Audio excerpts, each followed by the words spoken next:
Salut à tous, alors c'est Frédéric Delavier. Ce soir, je voulais vous faire une petite vidéo improvisée pour vous parler des contes, pour parler des contes de fées, pour parler des contes de bonnes femmes, pour vous parler de toutes ces histoires que l'on raconte aux enfants et qui sont en réalité extrêmement importantes parce qu'elles portent en elles la morale des peuples qui les ont générés. Et c'est ainsi qu'on peut voir des morales totalement différentes. Alors bien sûr, le bien et le mal existent toujours, hein, mais la valeur du bien et la valeur du mal peut varier un peu d'un peuple à l'autre. Pour cela, je vais vous comparer deux contes. Hein. Un conte germanique qui s'appelle Le Petit Tailleur. Alors, je ne vais pas vous raconter l'histoire, mais très succinctement. Et un autre conte, un conte plus latin, qui s'appelle Le Chaboté, que tout le monde connaît. Alors, le Petit Tailleur, c'est un conte qui a été repris par les frères Grimm, qui a été classifié et mis en livre par les frères Grimm, mais qui est dans la culture germanique, le Petit Tailleur, et le Chaboté, qui est à la base un conte italien qui a été repris et arrangé par Charles Perrault et qui porte en lui toute la morale et toute la mentalité de l'âme latine. Alors que le Petit Tailleur des frères Grimm porte en lui l'âme germanique.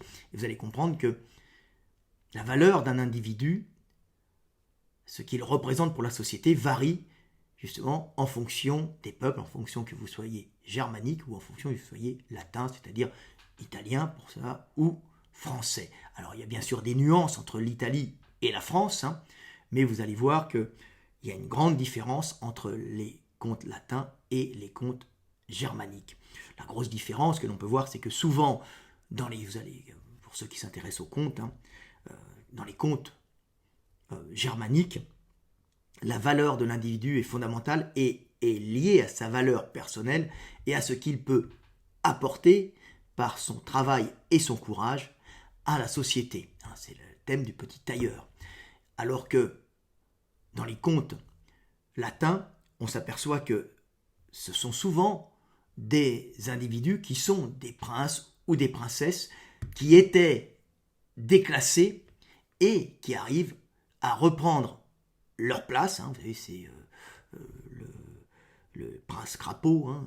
Il y avait un mauvais sort. Cendrillon, qui était la fille, qui était une petite princesse qui avait été mise à l'état de souillon et qui retrouve son rang. Donc il y a tout le temps une histoire de rang que l'on a acquis par sa naissance, donc une noblesse, où il y a une possibilité de monter socialement qui ne prend pas du tout en compte le travail, comme dans le Petit Tailleur des frères Grimm, Petit Tailleur germanique qui lui montre son courage, sa façon de s'imposer et d'aider le groupe et qui prend à ce moment-là la place auprès de la princesse, donc qui devient prince, si vous voulez, alors que chez les Français, par exemple, chez les Latins, les Italiens, on peut voir qu'il y a une façon de monter socialement, qui est une façon de monter qui se passe par le fait de se faire passer par l'intelligence, cette intelligence sournoise, de réussir à se faire passer pour ce que nous ne sommes pas, et pour passer par exemple de meunier à l'état de prince, en épousant une princesse, en leur faisant croire que l'on est noble alors que l'on n'est pas. Ça peut se retrouver aussi, alors ça c'est le thème du Chaboté, ça peut se retrouver aussi dans la littérature française, par exemple dans Bel Ami de Maupassant, où un individu, qui est un très beau roman, réussi, monte socialement en étant tout simplement un fils de paysan qui arrive à prendre les codes d'une bourgeoisie et en baisant les femmes des riches, et en prenant précisément sa place dans cette société, qui arrive au plus haut degré de la société, sans avoir réellement apporté à la société, mais avoir réussi à se faire passer par les codes qu'il était capable d'apprendre pour un bourgeois, pour un peu un aristocrate. les bourgeois essayant de ressembler à l'aristocratie. Donc on voit que les Germains, c'est la valeur de l'individu par son travail qui compte, alors que chez les Latins, c'est soit l'appartenance à la caste, comme pour les Français, soit l'appartenance à la famille, comme pour les Italiens. Mais on peut rentrer dans la caste ou la famille, donc la famille italienne, soit en séduisant, par amour, soit en France, par exemple, c'est la caste en se faisant passer pour ce que nous ne sommes pas, c'est-à-dire pour un bourgeois ou un noble, et c'est le thème du Chaboté. Alors le petit tailleur, qui est un conte typiquement germanique, c'est l'histoire d'un petit tailleur qui un jour écrase 3 mouches qui l'emmerdent, et se trouvant sept mouches qui l'emmerdent, qui sont là sur sa tartine, les écrase d'un coup, et il se trouve extrêmement fort, et il se brode 7 d'un coup, et fier de son exploit, il commence petit, et il part à la conquête du monde, et il arrive un jour par son intelligence, et pas par sa force, mais par son intelligence, par sa capacité à manipuler des ogres ou des géants, à les vaincre, en les montant les uns contre les autres, et en fin de compte à délivrer un royaume opprimé par ces créatures gigantesques et dangereuses, et à ce moment-là, il est donné en mariage, si vous voulez, à la fille du roi, c'est-à-dire on fait venir un sang vigoureux venu d'en bas, pour, en fin de compte, revigorer le sang de la noblesse, c'est-à-dire qu'on voit qu'il y a une jonction directe entre le peuple et la noblesse, qui est donnée par la valeur de l'individu pour la société, valeur donnée par le travail ou valeur donnée par le courage. Ça, c'est les contes germaniques, ce qu'on peut revoir aussi dans l'arrivée de l'homme providentiel en Allemagne dans les années 30, qui a fait Hitler, qui est arrivé, même si ça a généré une guerre mondiale et des massacres terribles, il est arrivé parce qu'il correspondait à l'âme germanique, c'est-à-dire le petit caporal venu d'en bas qui est monté et qui, par son courage, a réussi à devenir chancelier. Malheureusement, le petit caporal était vicié et a entraîné l'Allemagne dans une folie destructrice qui était due bien sûr à un manque énergétique de l'Allemagne, mais qui a été, en fin de compte,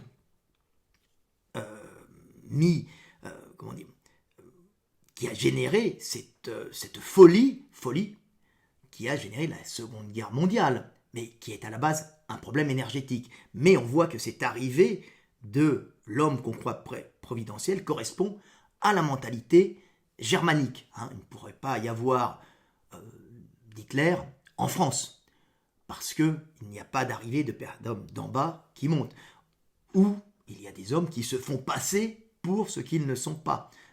Mais le Français, en général, n'admirera pas celui qui est parti d'en bas et qui monte en haut. Il lui faut quelqu'un qui représente la sûreté, la stabilité de l'homme qui vient des castes dominantes, donc celle qui dirige un peuple de moutons ou un peuple de cerfs, puisque la France est un pays, et le pays de la servitude. 1000 ans de servitude, ça ne s'efface pas comme ça. On donne, en fin de compte, ses voix à celui qu'on pense légitime, et celui qu'on pense légitime est quelqu'un qui obéit au système de caste, ou qui peut passer outre par le sexe, par les réseaux, mais pas par la valeur de son travail ou de son courage. Ça, c'est l'ordre. Alors que l'on voit dans le conte du Chaboté, qui est un conte repris par Charles Perrault, alors c'est très marrant de voir le conte du Chaboté, où on voit qu'au début, un meunier donne, qui est en train de mourir, qui meurt, donne à son fils aîné le moulin, donc ce qui rapporte de l'énergie, au fils moyen, l'âne, et au cadet, un chat, qui est le chat qui s'appelle le Chaboté. Donc on voit déjà au début qu'il donne ça, et que ça ne se passe pas devant notaire, que ça ne se passe pas devant les institutions judiciaires, pour ne pas être trop taxé. Dans le conte de Charles Perrault, c'est la blague, mais il le dit au début, pour ne pas qu'il ne reste rien aux 3 enfants. Donc ça se passe d'une façon non déclarés. Ça, c'est le comte de Perrot. Donc, on vous montre déjà qu'il y a un outil administratif qui chapeaute tout le pays et qui prend le peu qu'il y a aux gens, les empêchant par là de monter. Ce jeune garçon, qui est bien constitué, qui est beau garçon, au début se pose la question s'il ne va pas écorcher son chat pour en faire des gants ou une écharpe, je ne me souviens plus. Hein. Et le chat lui parle, il dit non, je vais m'occuper de vous, tout ça. Donc un chat qui parle, ça n'existe pas. Et puis le chat se fait faire des bottes, va chercher des lapins et les apporte par ruse au roi du coin. Hein. Le roi est très content, il dit oh, qu'est-ce que c'est? Et on voit que c'est prémédité, donc il va, en fin de compte, comme à la cour, cirer les pompes et être obséquieux, apporter des présents. Et ensuite, il va dire que c'est son maître qui apporte ces présents. Hein, que le maître, c'est le marquis de Carabas. Et à ce moment-là, ce qui se passe, c'est que le chat, par ruse, tue un ogre qui a la possibilité de se transformer en lion. Ah, formidable. Et après, il demande transformez-vous en souris. Donc, il se transforme en souris. Un ogre qui possède un terrain. Et à ce moment-là, le chat le bouffe. Et il prend la place, en fin de compte, de l'ogre. Et il dit que c'est son maître qui est noble. Et un jour, quand son maître se baigne, il lui prend ses habits. Il fait signe des habits de pauvres meunier, fils de meunier déshérité, il prend ses habits, il les cache et il fait signe au carrosse du roi avec la au carrosse du roi qui passe. Il dit que son maître, le marquis de Carabas, est en train de se noyer dans l'eau. On vient à sa rescousse et à ce moment-là, le roi l'habille bien, le présente à sa fille et à ce moment-là, il épouse la fille du roi en ayant usurpé un titre sans avoir rien fait de particulier, ni par sa vertu, ni par son travail, ni par son courage, en ayant usurpé le titre de marquis de Carabas, et en se faisant passer pour un noble, un aristocrate propriétaire de terre qu'il a usurpé. Donc il n'y a aucune valeur pour le groupe dans le fait que le fils du meunier puisse avoir la main de la princesse, c'est uniquement qu'il est beau et bien bâti et qu'il a réussi à se faire passer pour ce qu'il n'était pas. Ce qui est en accord avec la société française où on voit qu'il n'y a aucune, et latine, il y a très peu de valeur accordée à l'individu par son travail, la valeur étant le plus souvent donnée par la naissance. Alors on dit c'est pas vrai, on peut s'en sortir en France. Je signale quand même que la France est le pays d'Europe où la montée sociale est la plus lente. Ce sont les statistiques qui le prouvent. C'est pas pour ça qu'elle est inexistante et bien sûr les temps changent, mais c'est un pays où, comme on dit, l'ascenseur social est bloqué. Et ça se ressent dans les comptes, et même si nous sommes en République, nous sommes réellement dans un pays où un petit roitelet est nommé tous les 5 ans pour diriger un peuple d'esclaves, un peuple de serfs, où certains individus plus malins que les autres sauront se jouer de ces castes et utiliser des réseaux pour monter socialement par leur connaissance ou par la séduction, leur façon de bien parler, c'est-à-dire de parler la langue du pouvoir, pour avoir ce pouvoir. Les politiques en France ne connaissent pas l'économie, ne connaissent pas les besoins du peuple, ils connaissent juste les réseaux pour les faire monter et la façon de séduire les hommes. En Allemagne ou dans les pays germaniques, c'est beaucoup plus brutal.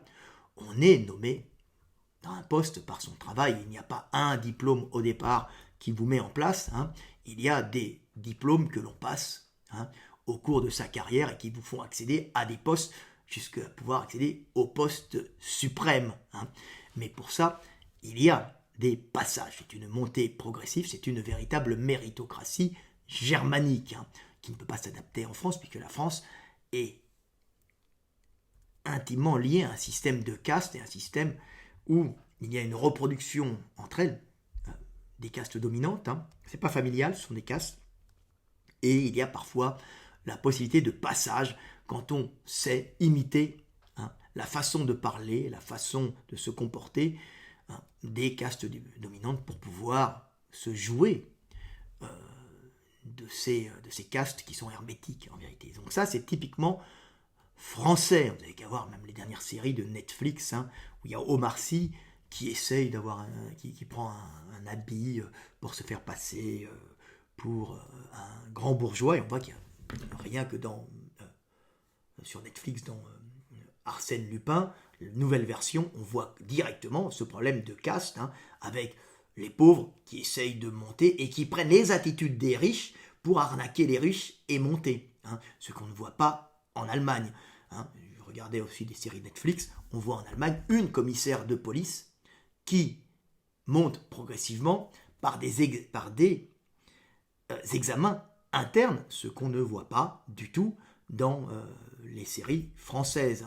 Il y a le flic subalterne, mais on voit ce système d'examen interne, de montée progressive et de valeur de l'individu qui monte par les résultats qu'il a par son travail. Ça se voit dans les séries, et en France, c'est pas tout à fait comme ça. Il y a les grandes familles, vous savez, c'est quoi les tuches, un truc comme ça, je me souviens plus, complètement débile, où en fin de compte, on se fout de la classe pauvre, on rigole de cette classe pauvre qui d'un seul coup, je sais pas, a de l'argent, ou je me souviens pas, j'ai pas regardé la série, et qui n'a pas les codes des riches. C'est typiquement français, et c'est médiocre, puisque c'est pas la valeur de l'individu qui compte, c'est sa naissance. Et même si l'on veut monter socialement, on sera toujours considéré par le milieu où tu es né. On peut être bourgeois en France et pauvre, mais on ne sera pas bourgeois même si l'on devient riche, à part des fois par le mariage, et on le cache. C'est le thème de Bellamy un peu. Donc voilà. Donc on voit deux contes différents. En Italie, c'est pas du tout pareil, puisque ce sont des familles qui tiennent les villes, mais ce n'est pas le travail qui compte le plus, c'est la famille. La famille tenant des fois les outils de travail, les gros outils de travail, mais les outils de production énormes, mais on rentre souvent par la famille et le village. C'est une famille agrandie, mais ce sont des puissances de ville qui tiennent ça, et pas des castes. On peut partir d'en bas et monter par les alliances sexuelles qu'on a, et à ce moment-là on travaille pour la famille. C'est la famille, l'exagération, c'est représenter la mafia, le parrain. On baise les pieds, on ne peut pas être dans la mafia si on n'est pas sicilien. Donc c'est toujours des puissances de ville qui dominent. Alors ce n'est pas centralisé avec une cour comme en France, puisque depuis la chute de l'Empire de Rome, il y a eu une lutte. C'était aussi des grosses familles, mais il y avait quand même une administration et des luttes quand même. Avec les administrateurs qui pouvaient monter, les sénateurs, tout ça, avec les grosses familles et les luttes. Mais depuis la fin de l'Empire de Rome, on a vu que c'est plusieurs villes qui se font une guerre économique, et ça c'est très bien vu à la Renaissance italienne, qui est directement, en fin de compte, liée, à plus ou moins long terme, à la chute de l'Empire romain et à cette décentralisation qui a vu l'émergence de plusieurs villes qui se sont, avec des familles qui dominent ces villes, et qui ont fait des luttes entre elles pour, en essayant de rénover leur ville et d'en faire des œuvres d'art, attirer les marchands et les négociants de l'Italie ou d'ailleurs pour attirer l'argent. Donc on a vu apparaître plusieurs phares à la Renaissance qui ont fait tout cet art de la Renaissance qui n'avait comme but simplement d'attirer comme un lampadaire les insectes, d'attirer les hommes de valeur, donc les hommes qui ont des valeurs productrices, des commerçants, des marchands, des négociants en tout genre, des ingénieurs, pour pouvoir faire prospérer cette ville et faire prospérer la famille qui la dominait. Et c'était des luttes entre elles. Donc c'est intéressant à voir. Donc c'est la famille. Mais la valeur du travail en Italie est subordonnée à la famille et au fait d'avoir des liens et de rentrer dans cette famille. La famille élargie était en Italie, le village et la ville. On a un peu ce système en Hongrie, mais d'une façon un peu moins marquée, puisque c'est plutôt la camaraderie qui compte. Donc voilà, de village, mais c'est pas la même chose que l'Italie. Donc on voit que les contes sont complètement différents et portent en eux la morale des pays.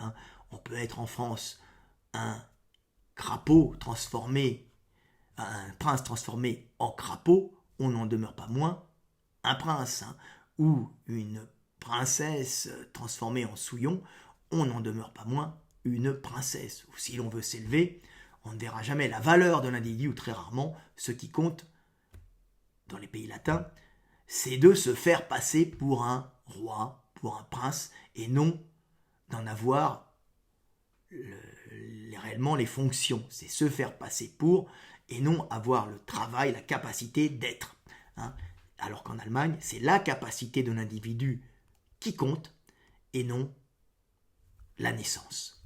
Voilà, c'était Fred Delavier, petite vidéo pour vous montrer que d'un pays à l'autre, les contes peuvent varier, mais qu'ils sont toujours adaptés à la morale du pays, et ils transmettent aux enfants les valeurs du pays pour leur apprendre la vie. Voilà, c'était Fred Delavier, je vous aime et paix sur terre.